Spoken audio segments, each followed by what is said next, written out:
नमस्कार। स्वागत है आप सबका। आज जो कविता मैं आपको सुनाने जा रही हूँ उसका शीर्षक है शादी का लड्डू। और मुझे यकीन है कि कविता का शीर्षक सुनते ही आप सबके चेहरे पर एक हल्की सी मुस्कान आ गई होगी। तो लीजिए, प्रस्तुत है मेरी आज की कविता। दुनिया में रिश्ते तो बहुत हैं, पर एक रिश्ता सबसे अनोखा। दुनिया में रिश्ते तो बहुत हैं, पर एक रिश्ता सबसे अनोखा, जिसमें प्यार मोहब्बत, लड़ना झगड़ना, रूठना मनाना, सबका रंग चोखा। जी हाँ, आइए आज शादी का लड्डू खाने वालों की बात करते हैं, जो कभी साथ में मुस्कुराते हैं और कभी छोटी छोटी बात पर लड़ते हैं। शादी के इस लड्डू या इस फल के बारे में मिलेंगी आपको कई सलाहें। कहते हैं इसे जो खाएं वो भी पछताएं और जो ना खाएं वो भी पछताएं। तो भाई हमारी ये सलाह है कि आप खाकर ही पछताएं और ना खा पाने का अफसोस ना मनाएं। इस फल को चखने का सबसे पहला रूल, अच्छी तरह हटा दो सारी ईगो और अकड़ की धूल। इस फल को पकाने में जल्दबाजी से नहीं बनती बात, सब्र और समझ की खाद से ही बढ़ता है इसका स्वाद। इस फल को चखने के बाद शुरू के कुछ साल पति और पत्नी दोनों का होता है नायक नायिका जैसा हाल।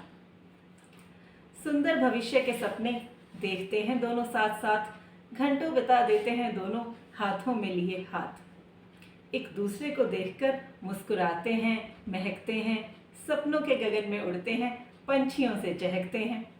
अब समय थोड़ा आगे बढ़ता है और उनकी ज़िंदगी का अगला फेज़ होता है शुरू, और ज़िंदगी की सच्चाइयों से होने लगते हैं रूबरू।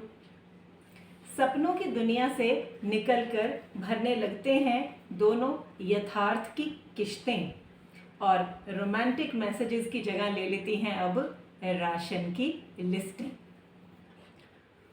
फिर थोड़े और समय बीतने पर गृहस्थी की ढाली पर नए फूल झूलने लगते हैं।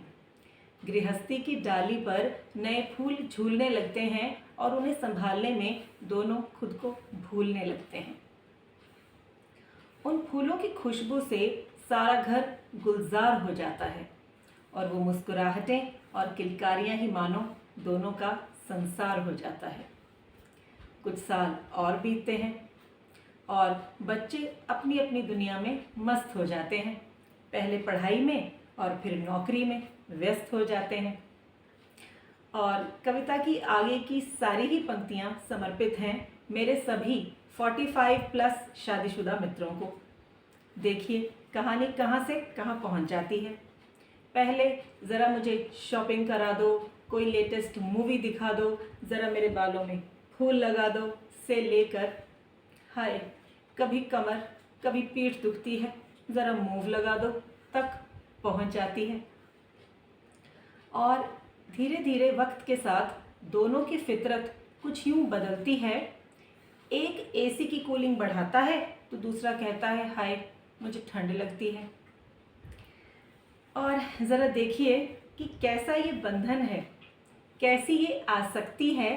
साथ रहते रहते दोनों की शक्ल भी मिलने लगती है और बाल चमकने लगते हैं दोनों के अनुभव की चांदी से, जिसे बार बार कलर भी करना पड़ता है।